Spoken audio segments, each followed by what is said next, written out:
Hello students, नमस्कार, good evening, सलाम वालेकुम। कैसे हैं जी आप सब लोग? बढ़िया। मेरे डॉक्टर्स, प्यारे प्यारे डॉक्टर्स, वर्ल्ड फेमस डॉक्टर बनना है, राइट? इसी मुहिम के साथ आगे बढ़ते हैं।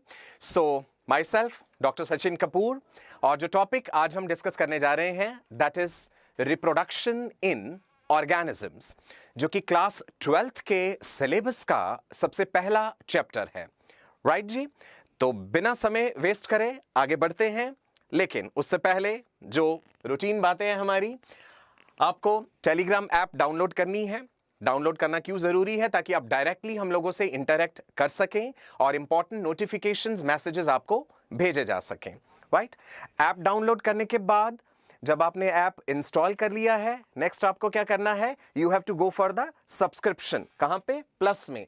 एरो के साइंस हर चीज इंडिकेट कर रहे हैं क्लियरली आपको। प्लस के सब्सक्रिप्शन में आपको चले जाना है। देन आपको चूज कर लेना है pre medical neat and AIIMS subscription, जिसमें 12 मंथ्स का सब्सक्रिप्शन का कॉस्ट आपको इतना पड़ेगा, राइट? उसके बाद अगर आप ये कोड यूज करते हैं then you will be getting good discount on the total package. So code use करना याद रखना है आपको। ओके जी, रेफरल कोड फिर से बता रहे हैं, नीट लाइव। मैंने आपसे एक प्रॉमिस किया था पिछली क्लास में, आप में से जो लोग लास्ट क्लास में थे जब हमने टिश्यूज वाले चैप्टर का क्विज लिया था, उसमें मैंने आपको बोला था मैं आपके साथ सक्सेस स्टोरी शेयर करूंगा उन स्टूडेंट्स की जो आज एक मुकाम पे हैं, जिन्होंने अपने सपने को साकार करा। जो सपना उन्होंने संजोया था, उस सपने को पूरा करने के लिए वो कभी सोए नहीं, राइट? अगर आप सो जाएंगे तो सपने पूरे नहीं होंगे।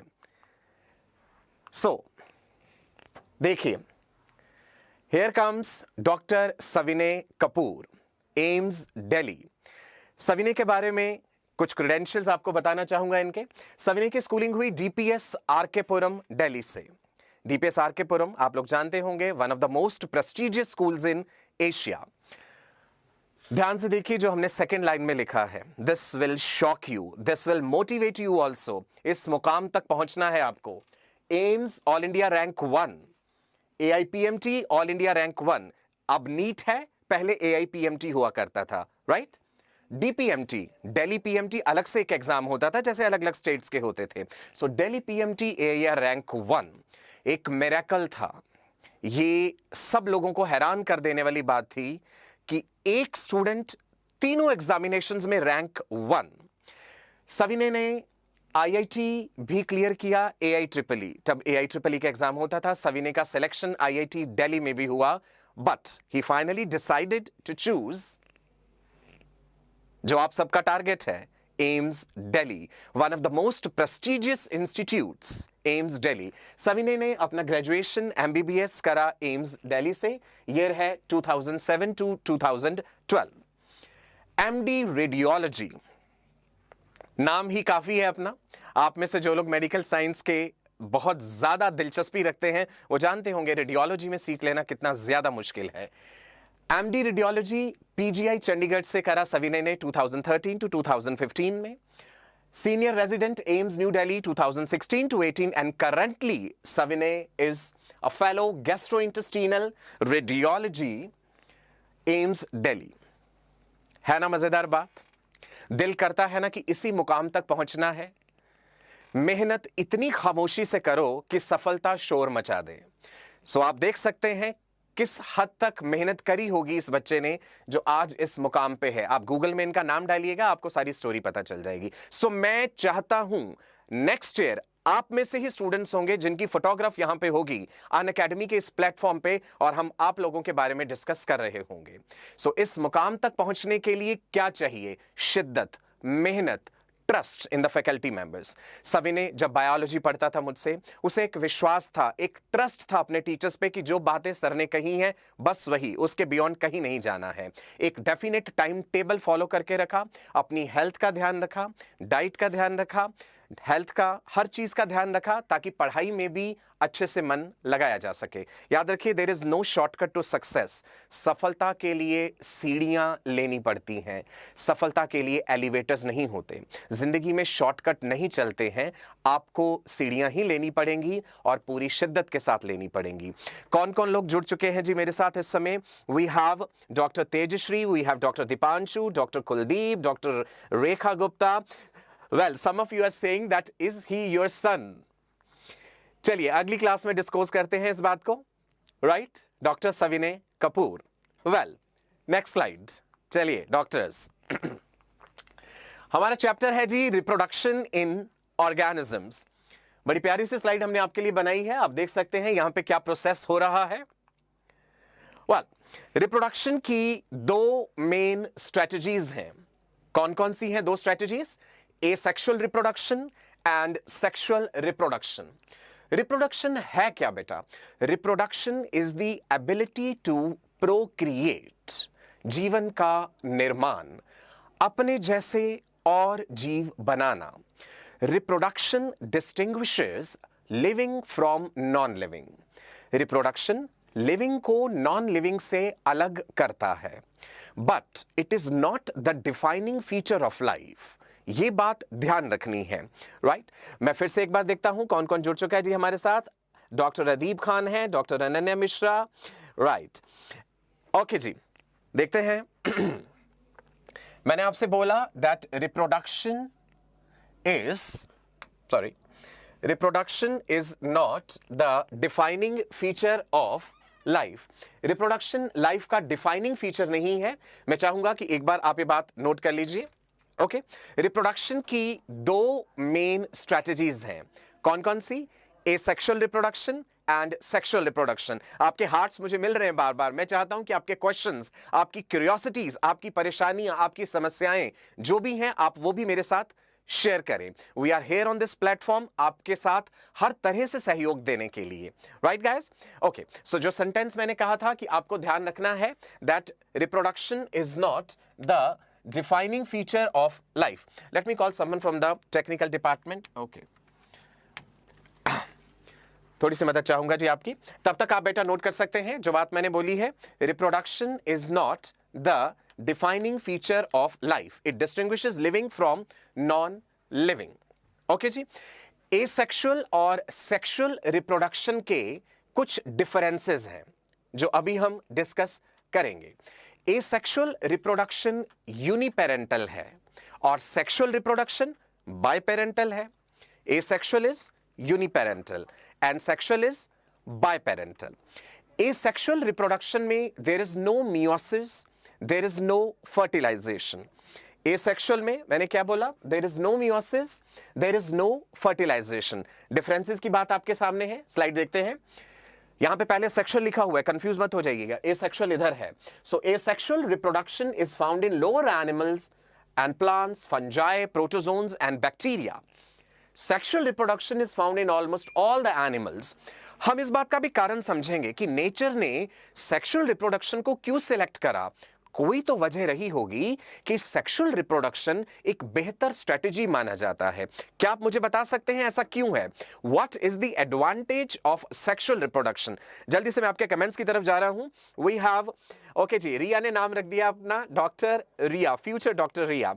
हाँ जी, जल्दी से बताइए बेटा ऐसा क्यों है, नेचर ने क्यों सिलेक्ट करा है सेक्सुअल रिप्रोडक्शन को? क्या एडवांटेज है सेक्सुअल रिप्रोडक्शन का? सवाल मेरा ये है।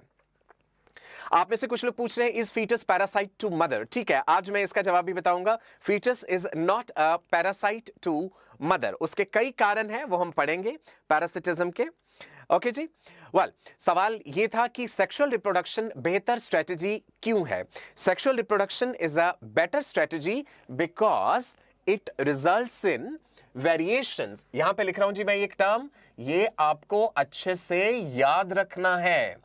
मैंने प्रॉमिस करा था मैं अच्छी हैंडराइटिंग लिखूंगा, आप लोगों की गुड विशेस आई तो मैंने अच्छा लिख भी दिया आपके लिए। ठीक है जी। So sexual reproduction results in variations. Variations क्या हैं? जेनेटिक्स जब हम पढ़ेंगे तो उसमें हम डिटेल में समझेंगे कि वेरिएशंस क्या होती हैं। These are small genetic differences which are found among organisms belonging to same species. जो सेम स्पीशीज को बिलोंग करते हैं, वैरायटी की बात हम उनमें करते हैं। वेरिएशंस किस लिए चाहिए भाई? अगर वेरिएशन नहीं होगी तो क्या नुकसान हो जाएगा? Variations provide raw material for evolution. Variations provide, note कर लेंगे जी ये बात, raw material for evolution. evolution का कंसेप्ट हम डिटेल में समझेंगे कि evolution क्या होता है। यहां पे याद ये रखना है कि इवोल्यूशन के लिए रॉ मटेरियल कहां से आ रहा है? वेरिएशन से। सो सेक्सुअल रिप्रोडक्शन होगा तो वैरायटी होगी, वैरायटी होगी तभी वो पॉपुलेशन इवॉल्व करेगी। राइट, आप में से कुछ ने कहा अडेप्टेशन के लिए, इवोल्यूशन के लिए, सर्वाइवल के लिए। सही जवाब है we have doctor Anuja, we have doctor Naina, we have doctor Shikha, we have doctor Surbhi, doctor Deepanshu, doctor Priyanka and doctor Kuldeep also. Great. चलिए डिफरेंसेस में फिर से एक बार आपके लिए पढ़ देता हूं। Sexual reproduction is a biparental process, two parents are involve. हम पढ़ेंगे दो गैमेट्स इन्वॉल्व है भाई। मेल गैमेट चाहिए which is sperm, female gamete which is ovum. Nature ने एक गैमेट को बड़ा बनाया है। The female gamete is larger in size, the mail gamete is comparatively smaller in size. इसकी भी वजह है, वो भी हम जानेंगे ऐसा क्यों है कि फीमेल एग सेल लार्जर है और मेल स्पर्म सेल स्मॉलर है। बिकॉज ओवा जो है, ovum, female egg cell, it is loaded with nutrient material, उसमें न्यूट्रिशन है। राइट, जब जाइगोट बन जाएगा, क्लीवेज डिविजन्स होने हैं, उस समय न्यूट्रिशन की जरूरत पड़ेगी। तो जो एग सेल है वो साइज में बड़ा है। जो चीज साइज में बड़ी होगी, न्यूट्रिएंट मटेरियल को इकट्ठा करेगी, ऑब्वियसली उसमें मोटिलिटी नहीं हो पाएगी। तो जो फीमेल गैमीट है वो जनरली नॉन मोटाइल होते हैं। जो मेल गैमीट है दैट इज स्पर्म, उसमें मोटिलिटी होती है। Sperm is smaller in size, sperm के पास अपना स्टोर्ड फूड मटेरियल नहीं होता। यही कारण है कि sperms they quickly get exhausted of energy. Sperm के पास फ्लैजेला है। Sperm is the only cell in the human body which has flagella. Flagella की मदद से स्पर्म आगे बढ़ते हैं फीमेल रिप्रोडक्टिव ट्रैक्ट में, या उन जानवरों की बात करें जिनमें इंटरनल फर्टिलाइजेशन होता है। प्लीज आप अपने सवाल साथ साथ पूछ सकते हैं और आपस में चैटिंग नहीं करेंगे, ये बात मैं आपसे बार बार कहता हूं। जो समय आपको मिला है उसका सदुपयोग कीजिए।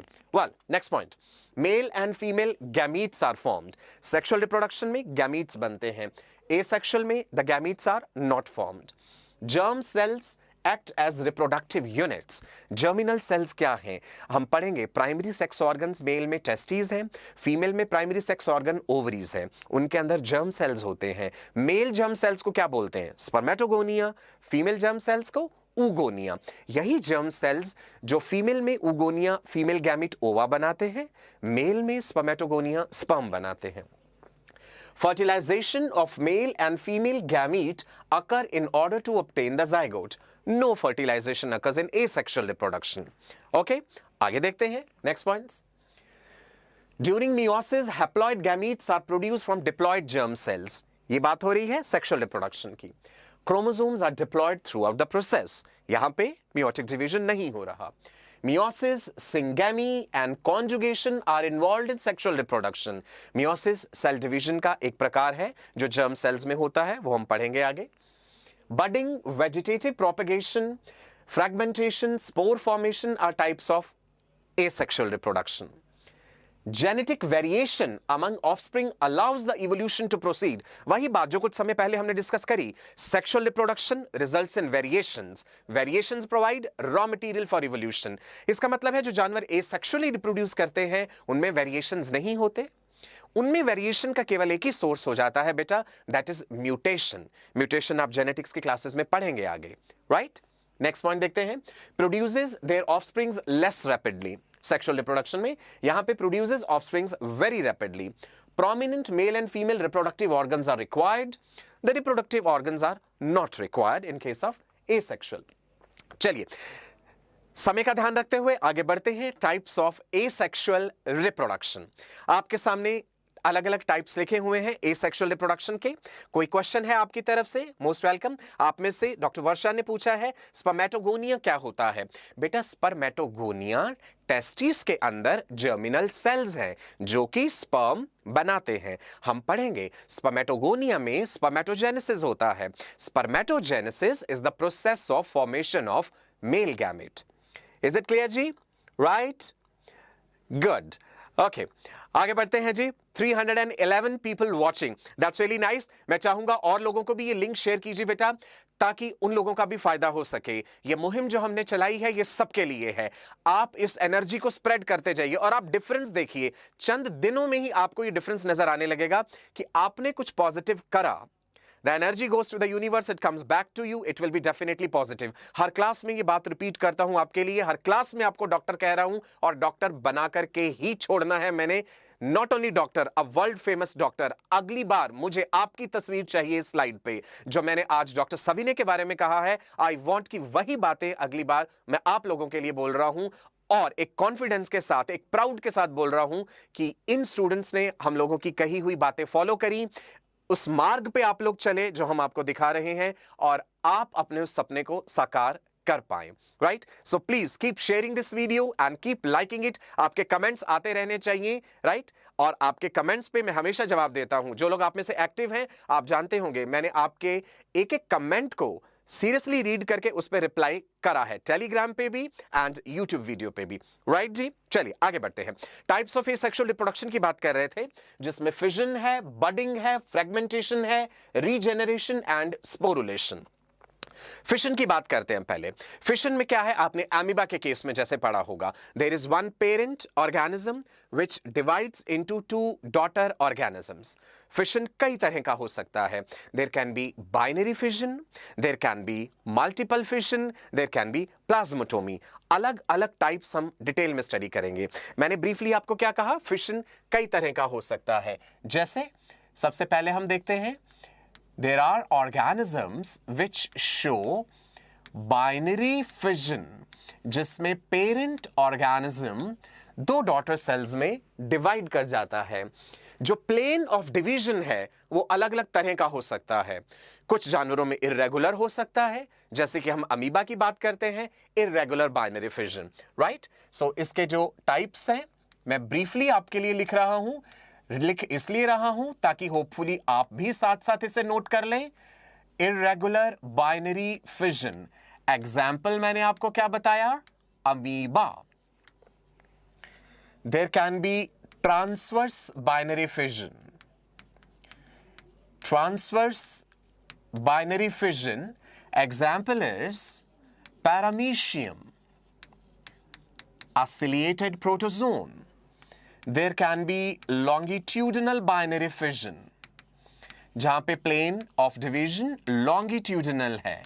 Longitudinal binary fission is in case of Euglena, जिसे हम connecting link between plants and animals भी कहते हैं। ठीक है बेटा जी। इसके अलावा एक और भी है, that is oblique binary fission, जो कि एक प्रोटोजोन में होता है जिसका नाम है सीरेशियम। तो ये क्वेश्चन भी एग्जाम में पूछ सकते हैं। इस तरफ आपके पास लिखे होंगे अलग अलग तरह के बाइनरी फिजन, और दूसरी तरफ ऑर्गेनिज्म का नेम है, आपको मैच करना है। तो सिंपल सी बात ही, आप आसानी से ही कर सकते हैं। राइट, ओके, यूग्लिना आंसर दे रहे हैं Divya Pandey. Doctor Nidhi Yadav says amoeba, very good, मैंने लिख दिया है जी आपके लिए बोर्ड पे। स्लाइड जो है सेव हो जाएगी, आपके पास पीडीएफ पहुंच जाएगा। आगे बढ़ते हैं। देखिए इसी स्लाइड में भी वही चीज कही गई है जो मैंने आपको लिख करके बताई थी। Longitudinal binary fission, the cytokinesis occurs along longitudinal axis, example लिया euglena. Irregular binary fission, the cytokinesis may occur along any plane, amoeba. Transverse binary fission, cytokinesis occurs along transverse axis, paramecium. नीचे देख लीजिए, diagram दिखा करके भी समझाया हुआ है। Oblique binary fission, the example is ceratium. Is it clear ji?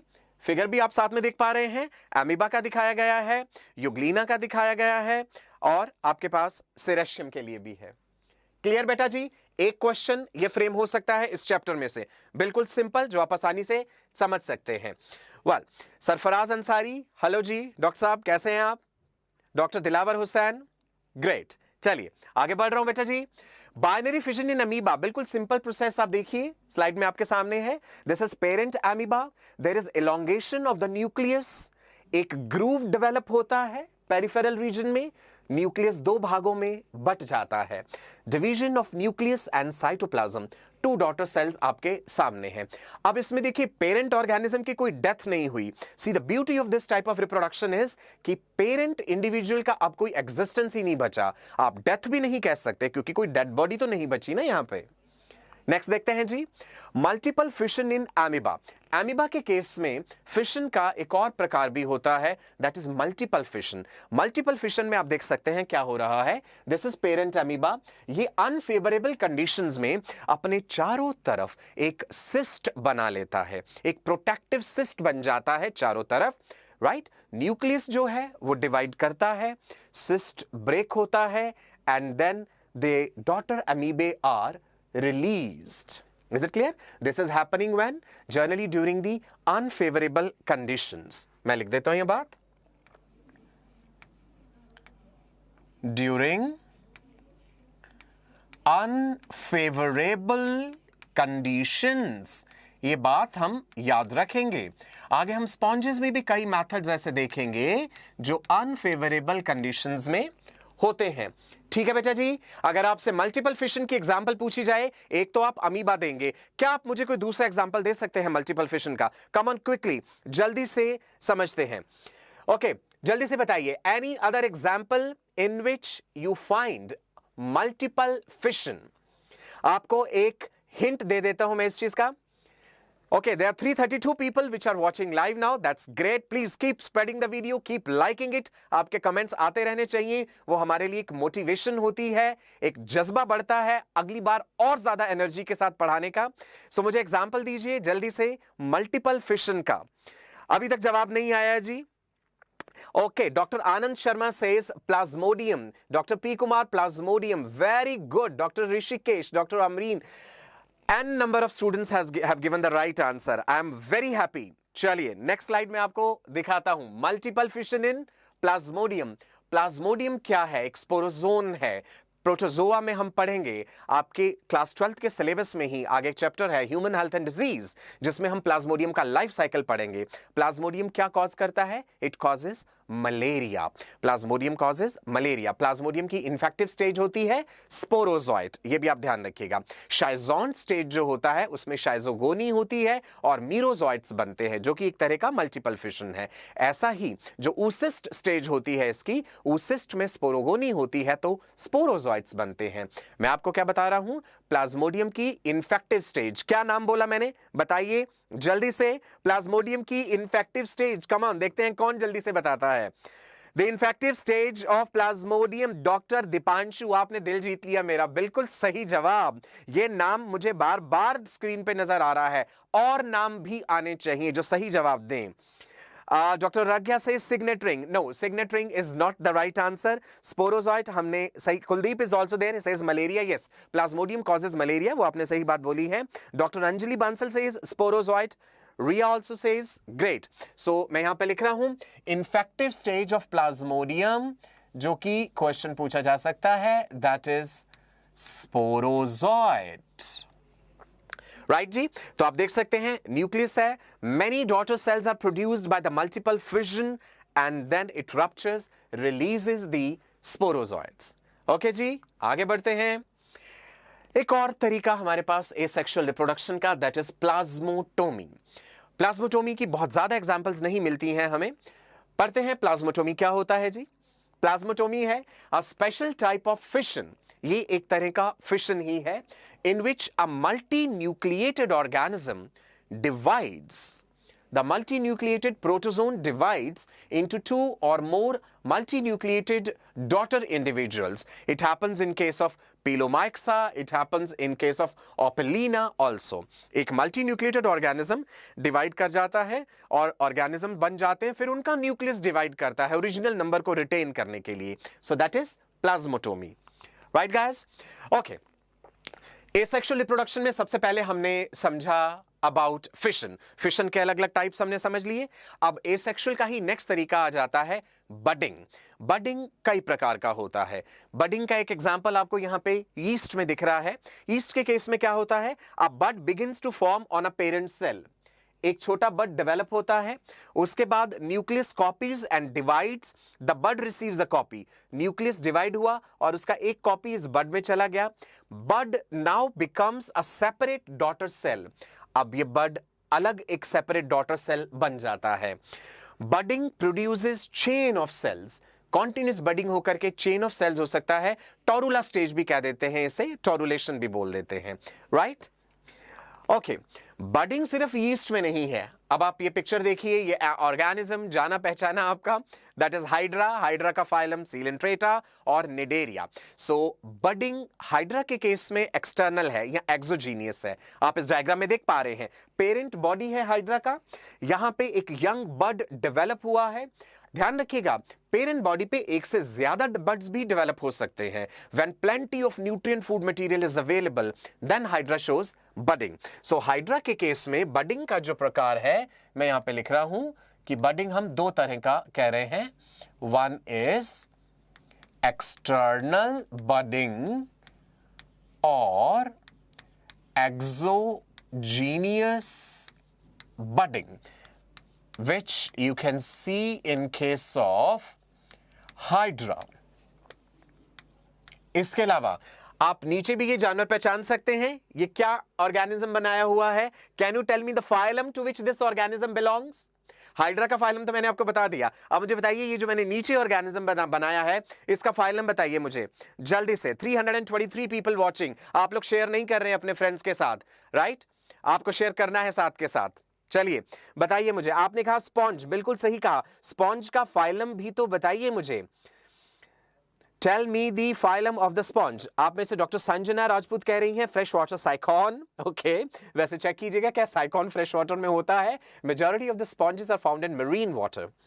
Okay, porifera is the right answer. Porifera सही जवाब है। सो एक्सटर्नल और द एक्सोजीनियस बडिंग के लिए हाइड्रा है एग्जाम्पल। इसके अलावा एग्जाम्पल है बेटा जी स्पॉन्जेस। स्पॉन्जेस जैसा कि आपने कहा, फाइलम इज पॉरीफेरा। स्पॉन्जेस में there are variety of methods of reproduction. Sponges asexually भी रिप्रोड्यूस करते हैं, स्पॉन्जेस सेक्सुअली भी रिप्रोड्यूस करते हैं। बार बार दोहरा रहा हूं एक बात, सेक्सुअल रिप्रोडक्शन बेटर स्ट्रेटजी है। क्यों है better strategy? It results in variations. Variations की क्या जरूरत है? Variations are raw material for evolution. Clear है जी? एक हो गया एक्सटर्नल और द एक्सोजीनियस बडिंग, दूसरा होता है इंटरनल और एंडोजीनियस बडिंग। इंटरनल बड्स भी बनते हैं और वो भी स्पॉन्जेस में, और इसी इंटरनल बडिंग को गैम्यूलेशन भी कहते हैं। गैम्यूलेशन इज गैम्यूल फॉर्मेशन। स्पॉन्जेस में गैम्यूल्स बनते हैं। क्लास 11th के सिलेबस में आपने पॉरीफेरा फाइलम में पढ़ा होगा गैम्यूल्स क्या होते हैं। चलिए दिखाता हूं आपको। ये लीजिए, आपके लिए एक हमने स्पेशल स्लाइड तैयार करी है स्पॉन्ज के गैम्यूल की। हेडिंग दिया है ऊपर, gemmules in sponges. Gammules are small ball-like structures which are formed in freshwater as well as marine sponges during unfavorable conditions. Gammules के अंदर क्या होता है? एक बाहर की लेयर हो जाती है गैम्यूल में। बाहर वाले सेल्स को पिनेकोसाइट्स कहते हैं और ये है स्पिक्यूल। स्पिक्यूल स्पॉन्ज के स्केलेटल एलिमेंट्स होते हैं। ये वाला जो ऊपर ओपनिंग होता है ना बेटा, इसको बोलते हैं micropyle. Micropyle is the opening. और ये जो अंदर आपको गोल गोल सेल्स नजर आ रहे हैं, ये स्पॉन्ज के टोटीपोटेंट सेल्स हैं जो किसी भी तरह का सेल बना सकते हैं और इन्हें कहते हैं आर्कियोसाइट्स। ये गैम्यूल्स जो है स्पॉन्जेस अनफेवरेबल कंडीशंस के टाइम पे बनाते हैं and they are released in water. पानी में ये रिलीज हो जाते हैं और ये कई किलोमीटर दूर तक का डिस्टेंस ट्रेवल कर लेते हैं।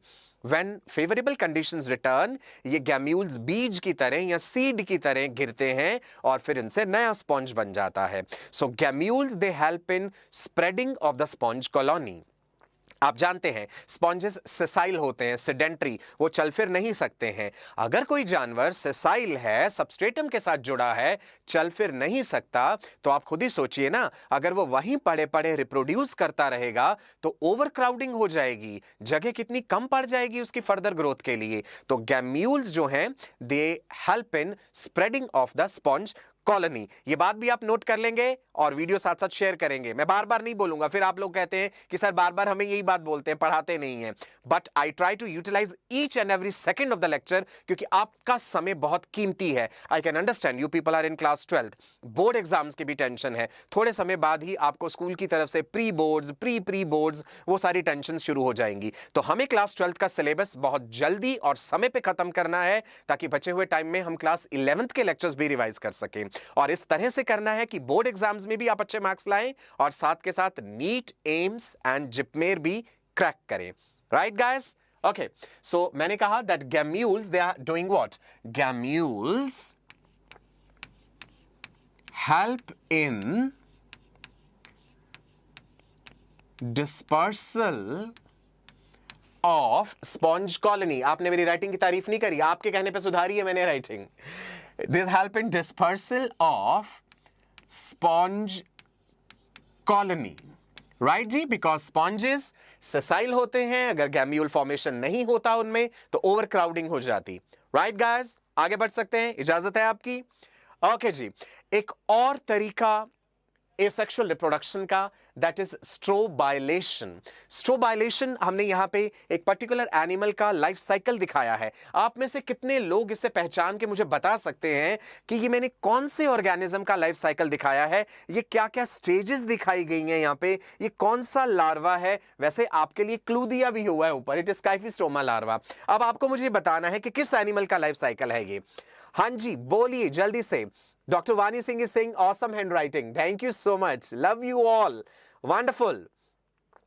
हाँ जी, जल्दी से बोलिए। Dr. Nurain says my future is as a doctor in New Delhi. Definitely यही करना है, इसीलिए हम लोग एक दूसरे के साथ जुड़े हैं। ओके, जल्दी से मुझे बताइए, I am waiting. Doctor Rumi Yadav says metagenesis, doctor Archana says porifera, Saman says obelia, okay, Saman says jellyfish, aurelia, doctor Rekha Gupta. Okay, great, इतनी तेजी से आपके कमेंट्स आ रहे हैं, मेरे लिए पढ़ना मुश्किल हो रहा है। वेल बेटा जी, आप इस ऑर्गेनिज्म को देख के ही अंदाजा लगा सकते हैं ना, ये छतरी जैसा है। So this is aurelia, life cycle of the jellyfish. Jellyfish cnidaria phylum में आता है। सो जेलीफिश की लार्वल स्टेजेस होती हैं। There is planula larva, there is scyphistoma larva. Scyphistoma larva में ऐसे बडिंग होता है, स्ट्रोबाइलेशन होता है, जिससे ये इफायरे लार्वे अलग हो जाते हैं। सो ये वाला जो स्ट्रक्चर है मैं आपके लिए यहां पे इसे लेबल कर देता हूं, this is ephyra larva. And what is this? This is scyphistoma larva. And what is this process which is happening? This is what is strobilation. Right guys? So ये हमारे पास life cycle of jellyfish. Zoological name aurelia, it's aurelia aurita. मैंने species नहीं लिखा, सिर्फ genus लिख दिया आपके लिए, यूरेलिया। स्ट्रोबाइलेशन आपने प्लेटीहेलमिन्थस फाइलम में टेपवर्म के लाइफ साइकिल में भी पढ़ा होगा। प्लेटीहेलमिन्थस में आपने पोक टेपवर्म का लाइफ साइकिल पढ़ा था, that is taenia solium. So taenia solium में भी स्ट्रोबाइलेशन देखने को मिलता है। दूसरा एग्जाम्पल हमें यहां से मिल गया, taenia solium. And what is taenia solium? Pork tapeworm, जिसका लाइफ साइकिल डायजेनेटिक है, दो होस्ट में कंप्लीट होता है, ह्यूमंस एंड पिग। ये भी हम पढ़ेंगे आगे, जब डिजीजेस वाला चैप्टर पढ़ेंगे ना, ह्यूमन हेल्थ एंड डिजीज, उसमें आपको टीनियासिस, सिस्टिसर्कोसिस, न्यूरोसिस्टिसर्कोसिस, ये सारी चीजें समझाऊंगा। राइट गाइस, आगे बढ़ सकते हैं? आपने कहा जल्दी कीजिए, ठीक है जी, आपकी बात मानते हैं। फ्रेगमेंटेशन देखिए, फ्रेगमेंटेशन किस में हो रहा है? Planaria, प्लेटीहेलमिन्थस phylum. प्लेनेरिया आप देख सकते हैं, बॉडी फ्रेगमेंट्स में डिवाइड हो रही है और हर फ्रेगमेंट से नया ऑर्गेनिज्म बन जाता है। So this is fragmentation. Regeneration is another method of asexual reproduction. Regeneration में what is regeneration actually? It is regrowth in an injured region of the body. Epimorphosis, morpholepsis, दो प्रकार का regeneration होता है. Epimorphosis में आप देख पा रहे हैं कि बॉडी का कोई पार्ट कट गया, जैसे हमने ये limb in a newt दिखाया है, ये salamander. This is limb regeneration in a salamander. Limb regeneration in salamanders में या न्यूट्स में जो कि एम्फीबियंस हैं, इनमें बहुत अच्छी पावर होती है रीजेनरेशन की. जैसे हाथ कट गया यहां से ऑर्गेनिज्म का, there is formation of a regeneration bud that is called blastema, right, और उसके बाद फिर से नया हाथ बन जाता है. सेल्स का डी डिफरेंशिएशन होता है और फिर से दोबारा से सारे टिश्यूज बन जाते हैं. मॉर्फोलैक्सिस होता है जब किसी एनिमल को आपने काट दिया और उसकी पूरी की पूरी मॉर्फोलॉजी रिटेन हो सकती है. From small number of cells the entire body can be formed, that is morphallaxis, right. Okay, spore formation or the sporulation, another method of asexual reproduction. Spores are minute single-celled, thick-walled or thin-walled propagules. Underline कर लेते हैं जी यहाँ पे. It's a common method of reproduction in case of monarans, protista, algae and fungi. The motile spores are called zoospores. Example is Eulothrix, albugo. The non-motile spores are of different types. There are conidia, there are chlamydospores, there is oidia and there are sporangiospores also. ये example आप सबका एक एक याद रख लीजिएगा, बहुत ज़्यादा डिटेल्स में इसमें नहीं जाना है. यहीं पे various types of spores भी हमने आपको दिखाए हैं. Zoospores which are motile and conidia of the penicillium which are non-motile. Right जी? आगे बढ़ते हैं. Another method of asexual reproduction, जल्दी से asexual वाला पार्ट खत्म करके then we'll come to the sexual reproduction. Okay, देखिए, the types of vegetative propagation in plants, there are natural methods and there are artificial methods also. Plants में variety of methods हैं vegetative reproduction के. There are bulbs in case of garlic, there are tubers, there are rhizomes, suckers, runners. Right? ये आप as it is याद रख लेंगे, the different types or the different methods of natural propagation, vegetative propagation. Diagrammatically भी आपके लिए दिखाया गया जी यहाँ पे, देख लीजिए. Potato, the first one, then we have shown rhizome of ginger, bulbil of agave and the leaves of bryophyllum. Bryophyllum common example है, आप सबने देखा होगा. आर्टिफिशियल वेजिटेटिव प्रोपेगेशन के अलग अलग टाइप्स हैं. कटिंग है, लेयरिंग है, ग्राफ्टिंग है, एयर लेयरिंग है. आप में से जिनको गार्डनिंग का शौक है, इनमें से बहुत सारी बातें आपको ऑलरेडी पता होंगी कि किस तरह से हम प्लांट्स को आर्टिफिशियली जो है वो ग्राफ्ट कर सकते हैं. ग्राफ्टिंग में हम क्या करते हैं बेटा? The stem of a plant is cut and then fitted on another strong plant and covered with grafting wax. Apples, oranges, ornamental plants में grafting एक तरीका है. ठीक है जी. इसी तरह से layering में आप देख सकते हैं diagrammatically, the stem of a plant is bent down until it touches the soil. The stem is then cut once it develops the roots and grows into a new plant. It's in case of lemon and even jasmine. Micro propagation और plant tissue culture, ये आने वाली classes में आप detail में भी जानेंगे tissue culture का प्रोसेस क्या होता है. Tissue sample from a scraped part of the parent plant, आप लीव ले सकते हैं, स्टेम ले सकते हैं. टिश्यू सैंपल लेकर के हम उसे पर्टिकुलर कल्चर मीडियम में ग्रो करते हैं. Tissue samples are placed in agar. Agar is a culture medium. They grow in the culture medium which is containing those nutrients and even the auxins which are plant hormones. जब छोटे छोटे tiny plantlets हमारे पास बन जाते हैं, then we transfer them into a suitable nutrient medium. The large number of plants can be produced in a short span of time. Okay जी, आगे बढ़ते हैं. ये तो था asexual reproduction के अलग अलग types. अब हम आ जाते हैं sexual reproduction पे. Sexual reproduction जिसके बारे में हमने जाना that it is biparental. Two parents are involved, male and female. Male produces sperms, female produces ova.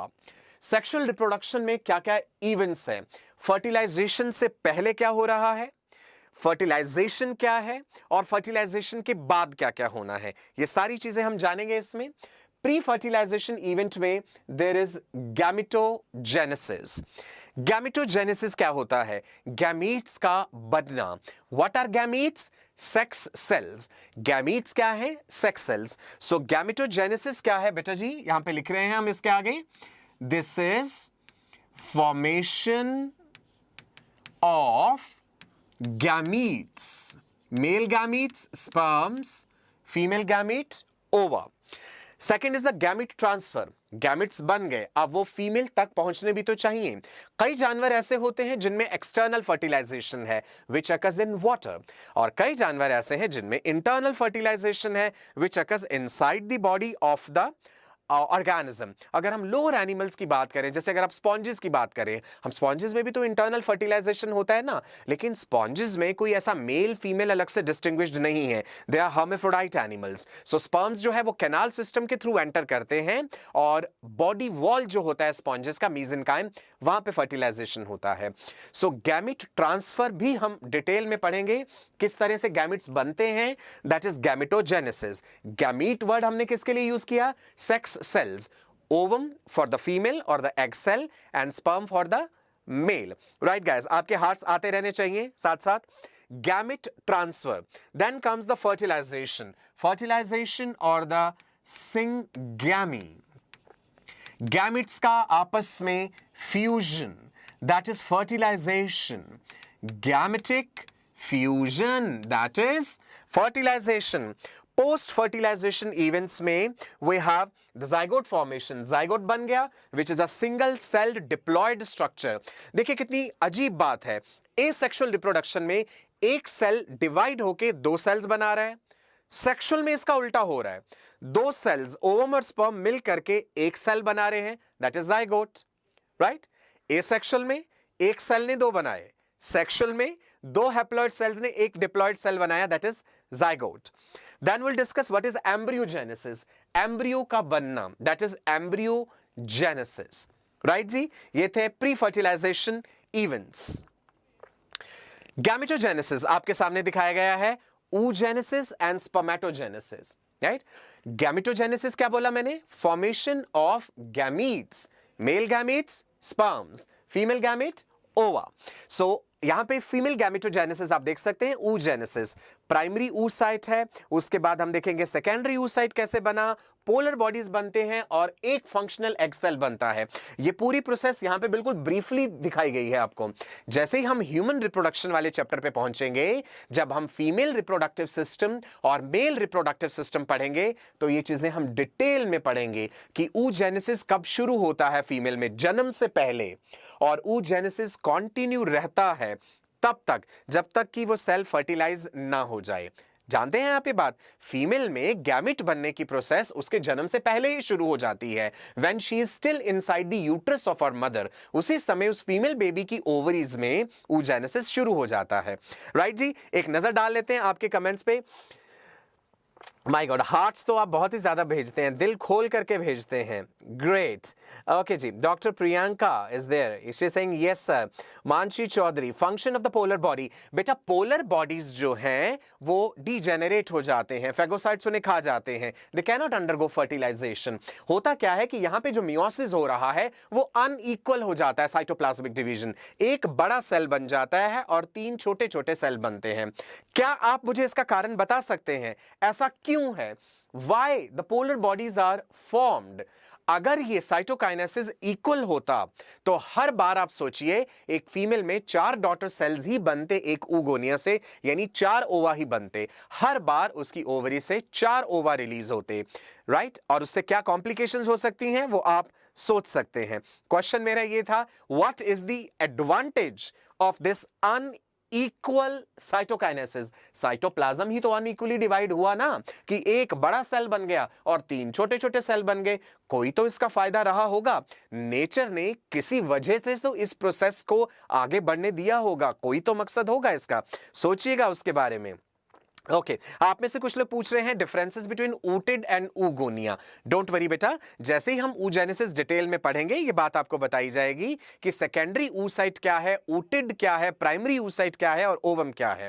Well, let's see here spermatogenesis. Spermatogenesis is the process of formation of sperms. Sperms are the male gametes. primary spermatocyte, there is secondary spermatocyte, there is spermatid and there is sperm. Male में sperm बनने की process जो है वो puberty पे शुरू होती है, सेक्सुअल मैच्योरिटी के टाइम पे. गर्ल्स में और बॉयज में सेक्सुअल मैच्योरिटी अटेन करने की एज में लगभग 1.5-2 साल का डिफरेंस रहता है. वो हम पढ़ेंगे जब हम प्यूबर्टी वाला कंसेप्ट पढ़ेंगे. स्पर्म प्रोडक्शन एक बार जब शुरू हो जाती है, it continues till death. A male continues producing sperms throughout his life, whereas females के केस में आप जानते हैं कि ओवा बनने की प्रोसेस शुरू तो जन्म से पहले हो जाती है, लेकिन she attains menopause. एक पर्टिकुलर एज पे आकर के the female attains menopause. अब मेरा एक छोटा सा सवाल आपसे है, why a female attains menopause? Why can't she continue producing the ova till her death? The question is, what is the significance of menopause? Why female attains menopause? कोई वजह तो रही होगी, नेचर ने ये प्रोसेस किसी कारण से तो इवॉल्व होने दिया होगा ना. Why can't she continue producing the gametes till her death? आप में से कुछ लोग बोल रहे हैं that she attains menopause at the age of 45 to 50 years. That's correct. Okay, but why? My question is why? Male continues producing sperms till his death. Males do not attain any kind of pause. But why she attains menopause? So in next class or on the Telegram or on the comment section, you will let me know what is the advantage or what is the significance of attaining menopause. Is it clear? अगला step देखते हैं. Gamete transfer. What is the meaning of gamete transfer?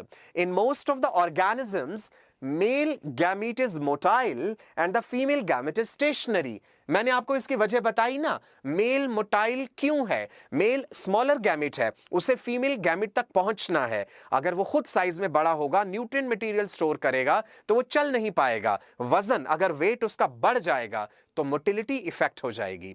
Is it clear? Female gamete जो है उसके पास it is loaded with the nutrient material, तो sperm उस तक पहुंचेगा, उसे फर्टिलाइज करेगा. Clear guys? 303 और ज्यादा लोग चाहिए जो इस समय वॉच कर रहे हो, और लाइक्स चाहिए. दिल खोल करके लाइक्स दीजिए, इससे मेरा भी हौसला बढ़ेगा और ज्यादा एनर्जी आएगी और ज्यादा दिल से पढ़ाऊंगा आपको और ज्यादा अच्छी बातें बताऊंगा. रिप्रोडक्शन को लेकर के इतनी इंटरेस्टिंग बातें मैं आपको आने वाली क्लासेस में बताने वाला हूं कि आप एक सेकंड के लिए भी अपने मोबाइल और लैपटॉप की स्क्रीन से हटना नहीं चाहेंगे. आपके इतने सारे कंसेप्ट्स क्लियर होंगे आने वाली क्लासेस में that you will feel that it's wonderful कि हमने reproductive physiology doctor Sachin Kapoor से पढ़ी है. Right guys? तो कंटिन्यू करते हैं इसी चीज को आगे. In aquatic plants, gamete transfer takes place through water. बहुत से जानवर ऐसे हैं जिनमें एक्सटर्नल फर्टिलाइजेशन है. एक्वेटिक प्लांट्स के बारे में भी यहां पे बताया गया है. एनिमल्स की बात में आपको बता रहा हूं, जैसे एम्फीबियंस में बहुत सारे एम्फीबियंस ऐसे हैं जिनमें एक्सटर्नल फर्टिलाइजेशन है. फिशेस है जिनमें एक्सटर्नल फर्टिलाइजेशन है. तो एक्सटर्नल फर्टिलाइजेशन के लिए पानी चाहिए होता है, वाटर इज रिक्वायर्ड. गैमेट्स ऐसे जमीन पे रिलीज नहीं होंगे, वो डेसिकेट हो जाएंगे, वो खराब हो जाएंगे. Male gametes are produced in very large number because a large number of male gametes are lost during transport. Human male also produces millions and millions of sperms. एक सेकंड में 1 ग्राम ऑफ टेस्टिकुलर टिश्यू में 1000 sperm बनते हैं. You will be shocked to know this thing that in 1 second 1000 sperms are produced पर gram of testicular tissue. एक testis का wait nearly 14 ग्राम होता है, 14 ग्राम्स. दोनों टेस्टिस मिलकर के 28 grams. So just imagine the enormous sperm production, रफली 28,000 sperms in 1 second. Imagine in 1 day millions and millions of sperms are produced. बहुत सारे reasons हैं इस बात के that why sperms are produced in millions. आने वाली क्लासेस में ये सारी चीजें हम डिस्कस करेंगे, लेकिन अभी तक हम पूरी तरह से कन्विंसिंगली कोई एक ठोस कारण नहीं ढूंढ पाए हैं कि क्यों स्पर्म्स इतनी ज्यादा एनॉर्मस अमाउंट में बनते हैं. शी प्रोड्यूसेस जस्ट 1 ओवा पर cycle and she is fertile. और मेल में अगर ये million of sperm production reduce हो जाता है, 20 मिलियन पर ml ऑफ सीमेन से अगर ये काउंट नीचे आ जाता है, तो हम कह देते हैं oligospermia, low sperm count. Strange. A male has to produce millions and millions of sperms to prove himself fertile. but she has to produce only one egg cell, a viable fertile egg cell. कारण जानेंगे इसका आने वाली classes में, उसके लिए आपका जुड़े रहना बहुत जरूरी है, शिद्दत के साथ, दिल के साथ.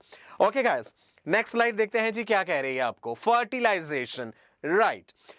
इंटरनल एक्सटर्नल दो तरह का फर्टिलाइजेशन है.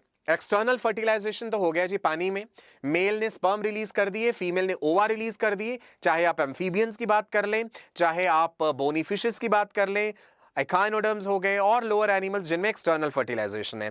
हम यहाँ पे जो डायग्राम हमने दिखाया है वो इंटरनल फर्टिलाइजेशन का दिखाया है, और ये फीमेल रिप्रोडक्टिव ट्रैक्ट है आपके सामने. This structure is uterus and these are the fallopian tubes. एक साइड का फेलोपियन ट्यूब दिखाया है, ये मत सोचिएगा कि इधर है ही नहीं, राइट.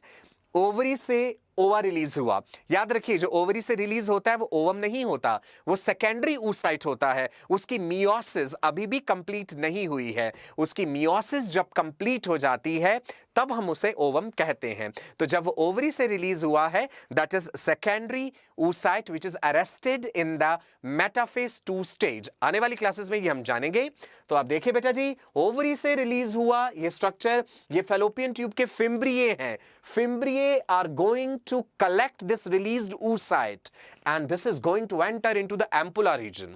Sexual intercourse के time पे sperms are released in the vagina. From vagina, they have to travel through the cervix and uterus and fallopian tube. This journey is nearly of 30 centimeters, 30 centimeters. But sperm एक बहुत ही छोटा cell है, एक बहुत ही helpless cell है. Sperm के लिए journey बहुत ही मुश्किल है, बहुत सारी रुकावटें आएंगी इसमें. हम वो पढ़ेंगे क्या क्या प्रॉब्लम्स जो है स्पर्म यहाँ पे एक्सपीरियंस करेगा. वेजाइना का पीएच एसिडिक है, फेगोसाइट्स हैं फीमेल रिप्रोडक्टिव ट्रैक्ट के, स्पर्म के पास कोई स्टोर्ड फूड मटीरियल नहीं है, न्यूट्रिशन का सोर्स नहीं है. जो थोड़ी बहुत फ्रक्टोज शुगर होती है सेमिनल फ्लूइड में, स्पर्म्स उसी को इस्तेमाल करके आगे बढ़ते हैं. दे quickly get exhausted of the energy. Finally out of millions of sperms, कुछ स्पर्म्स ऐसे होते हैं जो पहुंच पाते हैं फेलोपियन ट्यूब में पड़े हुए oocyte के पास. अगर नहीं भी है oocyte, स्पर्म्स तो तब भी वहां जाएंगे. स्पर्म्स इस पूरे के पूरे एम्पुला रीजन को क्रॉस करके ओवरी तक भी पहुंच सकते हैं, फीमेल की बॉडी कैविटी तक भी पहुंच सकते हैं स्पर्म. तो फर्टिलाइजेशन कई बार ओवरी में भी हो जाता है, ओवेरियन प्रेगनेंसी कहते हैं उसे. और कई बार फर्टिलाइजेशन एब्डोमिनल भी हो सकता है, एक्टोपिक प्रेगनेंसी. ये सारी चीजें भी हम डिस्कस करेंगे. राइट गाइस, वीडियो को लाइक करते रहिए, शेयर करते रहिए, औरों तक ये संदेश पहुंचाते रहिए कि जो मशाल हमने जलाई है वो कहीं रुकने ना पाए.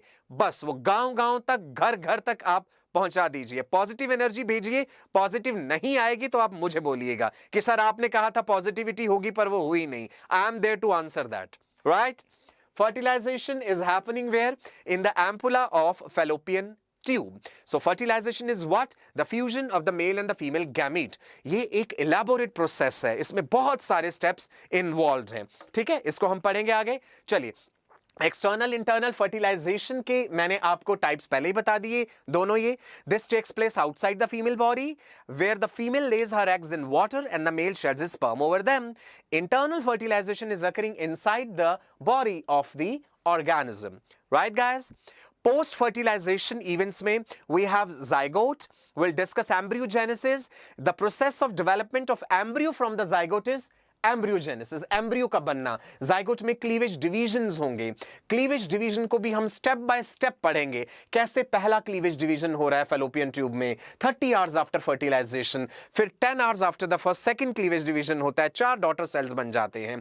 ये सारी चीजें आगे आने वाले ह्यूमन रिप्रोडक्शन वाले चैप्टर में हमने पढ़नी है. Zygote undergoes cell division, that is mitosis. Cleavage is nearly similar to mitosis with some differences. And cell differentiation. There are some animals which are oviparous, which lay eggs. जो अंडे देने वाले जानवर हैं, they are oviparous. And there are some which are viviparous. Viviparous में zygote develops into young one inside the body of the female. कुछ ovoviviparous भी होते हैं जिनमें fertilization तो internal है, but the fertilized egg is not laid. That is retained inside the female reproductive tract. But it doesn't get nutrition from the female reproductive tract. So the fertilized egg retained in the female tract and the young one is delivered out, but there is no placenta formation. That is ovoviviparous. Scorpions are ovoviviparous. There are many sea snakes which are ovoviviparous. Well, with that we are coming to the end of today's wonderful session. Right guys, जल्दी से quickly revise कर लीजिए अपने mind में क्या क्या चीजें हमने पढ़ी थी. मैं आपसे एक दो questions पूछने वाला हूं, मुझे जल्दी से बता दीजिए multiple fission की examples. Multiple fission occurs in, question ये है. चलिए अब आपकी तरफ से आंसर आना चाहिए. Multiple fission occurs in. जल्दी डॉक्टर निधि, डॉक्टर मानसी प्रियदर्शी, हाँ जी जल्दी से बोलिए. Doctor Sachin Thakur, doctor Muskan, doctor Shubham, doctor Saif, doctor Sanjukta, Prajakta. Okay जी, आंसर आ चुका है. दीपांशु ने आंसर दिया है that it occurs in amoeba. Very good. Multiple fission का एक एग्जाम्पल है हमारे पास एमीबा, और दूसरा भी तो एक एग्जाम्पल था, that was Plasmodium, which is a malarial parasite. Plasmodium causes what? It causes malaria. Right guys, ठीक है जी, इजाजत ले सकते हैं. Right, so time is up. आपके जो भी डाउट्स है, आपके जो भी कोई भी क्वेरी है, कोई भी क्यूरियोसिटी है, please feel free to share it with me. आपको किसी तरह की कोई इमोशनल, पर्सनल किसी भी तरह की समस्या है, you are under some kind of stress related to studies, related to relationships, related to anything, please feel free to discuss with me. I'll try my best to give you a positive solution. Right guys, इसके साथ ही एक positive note के साथ हम ये session यहीं पे समाप्त करते हैं. See you in the next class, same time, same channel. Till then, goodbye, bye bye.